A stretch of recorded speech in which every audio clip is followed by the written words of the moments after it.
This is a day I've been looking forward to for 2.5 years. In the world of UX, designers are always looking for the next big thing to give them a competitive edge in the market. Whether it's gamifying language learning apps, wrapping up your year's music, or utilizing dashboards to help run your team, companies are always looking to innovate the way they interact with their users. But with so many trends hitting the market every day, which ones are sticking around?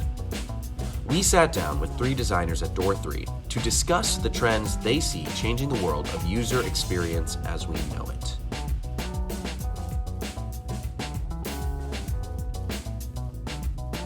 Figma hit the market in 2016. So while many may consider it outside of its trend phase, its recent acquisition by Adobe has solidified its rapid growth to becoming the go-to application for designers.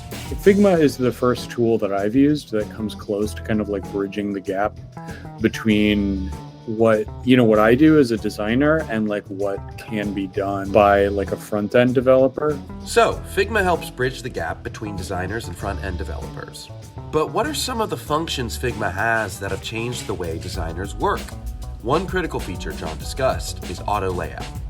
The thing that is new and unique to Figma that has helped me a lot is called auto layout, and that's just being able to set like parameters of how elements on the page are spaced and positioned relative to one another, so that if the size or contents of something changes, everything else kind of moves in place. And there's a lot of cool stuff you can do with that.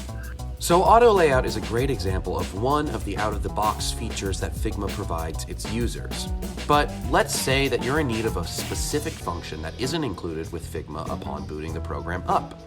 That's another noteworthy feature of Figma, its community of plugin designers. There's like a huge, community repository of stuff that people have made. And there's, like a ton of templates and resources out there, but then there's also a lot of plugins. So whenever there's, like a feature that is missing from Figma and you're like, oh, I really wish it could do this thing, chances are somebody has written a plugin for this and you just kind of go hunting for it. When asked about how Figma interacts with the current market of tools for designers, John had this to say. It's like shocking how quickly Figma rose and completely surpassed every other tool in the market in terms of, the number of designers using it. It's between 2/3 and 3/4 of designers, I think, use it as their primary tool. It's completely taken over. Design systems have been easing the burden for enterprise-level designers for years, giving large teams a consistent language to speak in when working on improving user experience. But in the last few years, these systems have become more accessible to businesses not at the enterprise level. But before we dive in, let's start with the definition of what a design system actually is.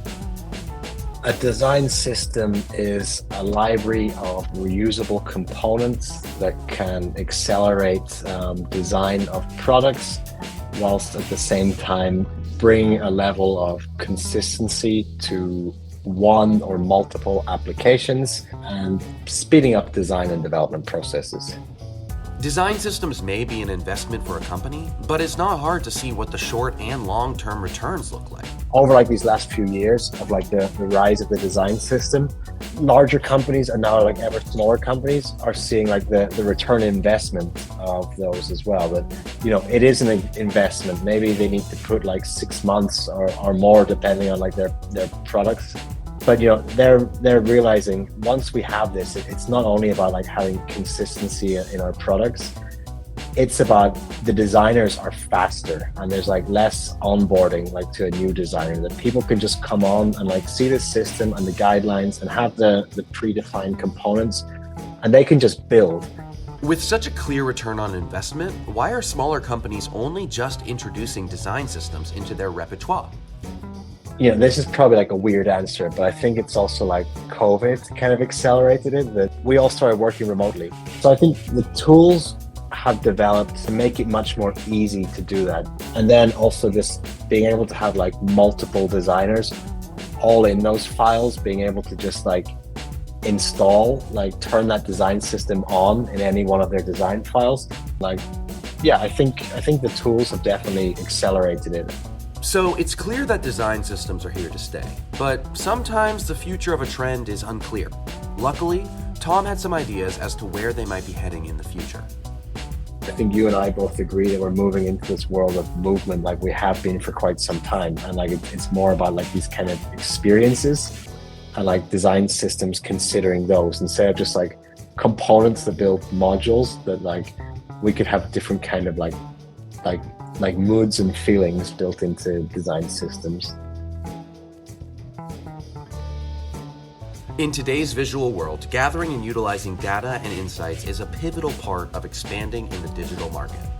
While the idea of data visualization may seem foreign to some, most of us have experience utilizing it, whether by social media insights, banking app dashboards, or even the weather radar you check to see if you should bring an umbrella. But sometimes a team may need help with deciding what visualization is most effective for them. Many times, like you see a lot of people behind data that understand these numbers, but even for them, when they create a report, they don't actually know what could be better, no? To use like a pie chart, to use like a donut chart, to use like a table.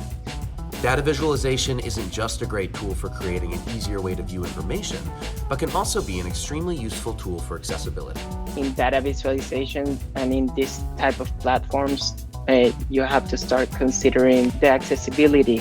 And one of the things we explained in these guidelines was that the colors that we selected on these charts were considering the people that had like color blindness and different type of color blindness. Not all user experience trends are created equal, but all exist in the hope of creating better ways for designers to positively impact their users. We may not know what the future holds for UX design, but we are certainly excited to see what new tools Door 3 has access to in the future.